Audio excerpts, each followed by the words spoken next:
छात्रों, हम आपके लिए एसएससी सीएचएसएल रीजनिंग का प्रैक्टिस सेट लेकर आए हैं। एक और नया प्रैक्टिस सेट। देखिए यहाँ पर पहला प्रश्न आपके सामने है।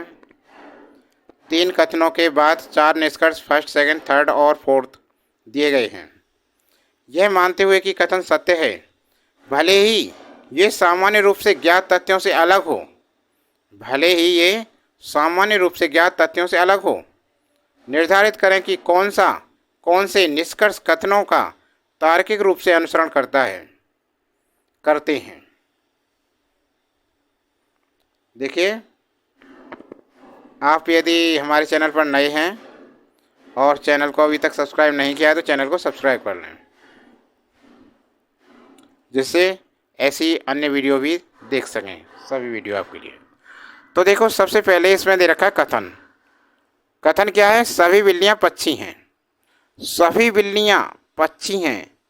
कुछ बाघ बिल्ली हैं। कुछ बाघ बिल्ली हैं। सभी मधुमक्खियां बाघ हैं। तो यहाँ देखिए, बहुत बड़ा है ये कह रहा है। सबसे पहले तो देखो, कथन में देखो, ये कह रहा है सभी बिल्लियां पक्षी हैं। तो सभी बिल्लियां पक्षी हैं के लिए बनेगा, ये हो गई बिल्ली। सभी बिल्लियां पक्षी हैं, तो भाई ये पक्षियों वाले घेरे में अंदर आ गया बिल्ली का घेरा। ठीक है। अगला कथन देखो अब क्या कह रहा है। ये कह रहा है कुछ बाघ बिल्ली हैं। कुछ बाघ बिल्ली हैं। अब देखिए, कुछ बाघ बिल्ली हैं। तो देखो, ऐसे बनाएंगे। ये है बाघ वाला। ये बिल्ली भी लेकर चलेगा, बिल्लियों वाले खाने को भी। ठीक है ना, समझ रहे हो ना। अब आगे क्या कह रहा है? सभी मधुमक्खियां बाघ हैं। अर्थात जब सभी मधुमक्खियां बाघ हैं तो ये बाघ वाले में इसका गोला बनेगा, पूरा बनेगा। ये ऐसे मधुमक्खियां,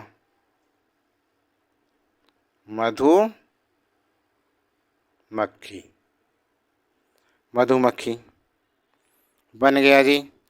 अब निष्कर्ष देखो क्या कह रहा है। ये निष्कर्ष में निष्कर्ष ये रहा, सभी मधुमक्खियां पक्षी हैं। सभी मधुमक्खियां पक्षी हैं। तो यहां लिख लेते हैं हम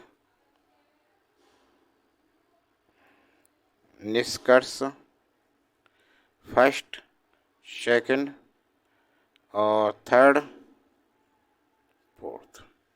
अब पहले निष्कर्ष में कह रहा है, ये देखिए, सभी मधुमक्खियां पक्षी हैं। सभी मधुमक्खियां पक्षी हैं। नहीं है, पक्षी कहाँ है? सारी मधुमक्खियां तो पक्षियों से संपर्क में ही नहीं है, बाघ से है सिर्फ। तो पहला निष्कर्ष तो हमारा गलत है जी। अब दूसरा निष्कर्ष क्या कह रहा है? दूसरे में कह रहा है कुछ मधुमक्खियां पक्षी हैं। कुछ मधुमक्खियां पक्षी हैं। भाई कुछ भी नहीं है मधुमक्खियां पक्षी। ये देखो, मधुमक्खी तो बिल्कुल अलग ही है पक्षी से। ध्यान दो, गोला कहाँ है? मधुमक्खी का तो बिल्कुल अलग है पक्षियों से। तो दूसरा निष्कर्ष भी हमारा गलत हो गया। तीसरा देखिए, तीसरे में कह रहा है कुछ पक्षी बाघ हैं। कुछ पक्षी बाघ है। कुछ पक्षी बाघ है। बाघ वाला पक्षी वाले घेरे में आ रहा है। तो भाई ये वाला विकल्प निष्कर्ष सही है हमारा। ठीक है ना। अब चौथा निष्कर्ष देख रहे हैं। चौथे में क्या कह रहा है? सभी बाघ पक्षी हैं। सभी बाघ पक्षी हैं। भाई कुछ तो हैं, सभी बाघ नहीं है। सभी बाघ होते तो इसमें अंदर आता, पक्षियों वाले में ये बाघ वाला। तो ये चौथा निष्कर्ष हमारा गलत है। तो कौन सा निष्कर्ष सही आ रहा है? केवल तीसरा। अब आंसर कौन सा होगा? केवल निष्कर्ष थर्ड अनुसरण करता है, ये वाला, तीसरे वाला आंसर बिल्कुल सही है हमारा। समझ में आ गया सवाल? चलो अगला सवाल देखते हैं। अब देखिए इस प्रश्न को, उस सही विकल्प का चयन करें जो दिए गए शब्द विन्यास का तार्किक और सार्थक क्रम दर्शाता है। उस सही विकल्प का चयन करें जो दिए गए शब्द विन्यास का तार्किक और सार्थक क्रम दर्शाता है। आय, रोजगार, अधिवर्षता, साक्षात्कार, शिक्षा, पदोन्नति। क्या होगा देखो,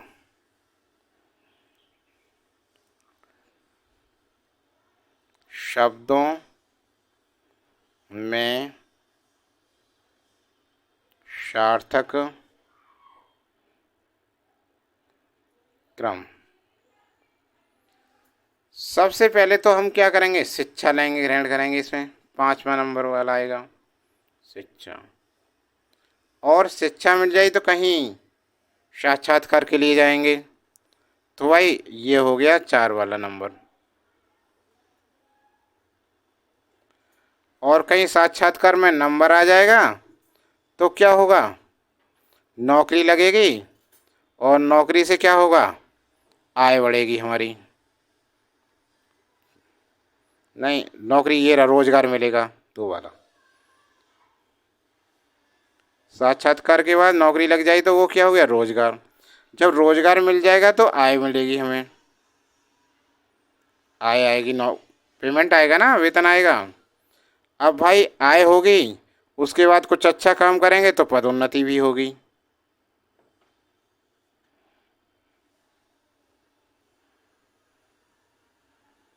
और पदोन्नति के बाद अधिवर्षता, नंबर 3।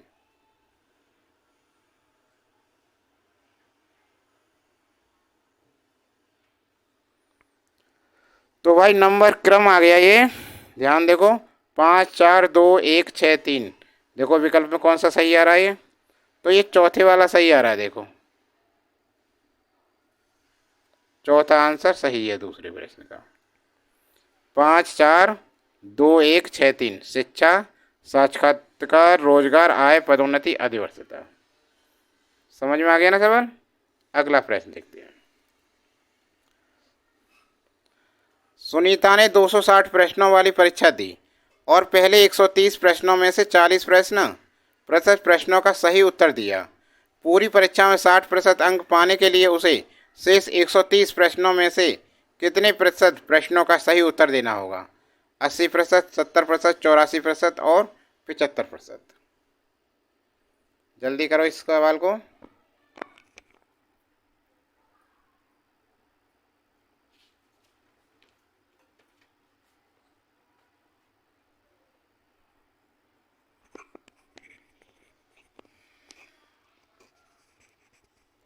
देखो सही उत्तर देना होगा, तो ये होगा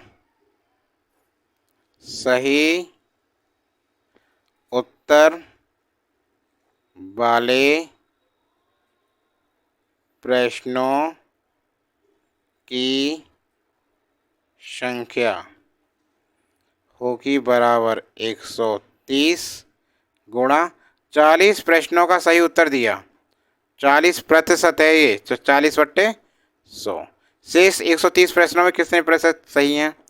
तो 2 जीरो कट गई, और भाई 13 चौका 52 हो गया। अब 60% वाले देखो, 60% अंक लाने हेतु आवश्यक प्रश्नों की संख्या कितनी हो गई? 260 प्रश्न हैं, 260 गुणा 60%, तो 60/100 हो गए, 2 जीरो कट गए, और 6 चंग 36 का 6, 3 बचे, 6 दूनी 12 और 3 15, 156। ध्यान दे रहे हो ना। अब देखो शेष प्रश्न, 156 में से भाई ये 52 घटा दिए तो कितने बचे? 6 में से 2 गए 4, 5 जीरो, 104। अभिष्ट प्रतिशत देखिए अब, अविष्ट प्रतिशत हो गया, अविष्ट प्रतिशत 104 बट्टे 130, शेष 130 में से करने ना, 130 गुणा 100, 0 0 कट गई, ये आए 10 40 बट्टे 13, और भाई 13 अट्ठे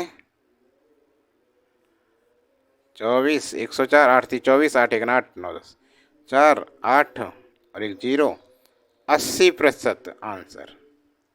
अब देखिए विकल्प में कौन सा सही है, तो भाई विकल्प ए, पहला वाला विकल्प सही आंसर है इसका।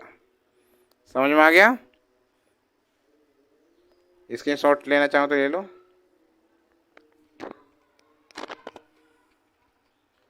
अगला सवाल देखिए,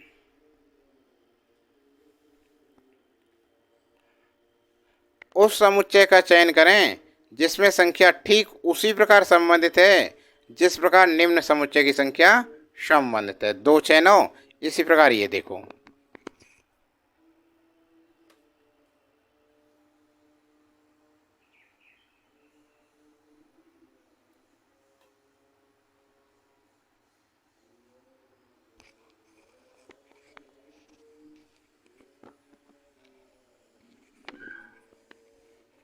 यहाँ देखो सॉल्यूशन इसका, 2 में यदि 3 की गुणा करी तो 6 आया, 2 से 6 बना, तथा 6 में 3 की गुणा और 2 से भाग दे दिया, 2 तिया 6, 3 तिया 9 आ गया।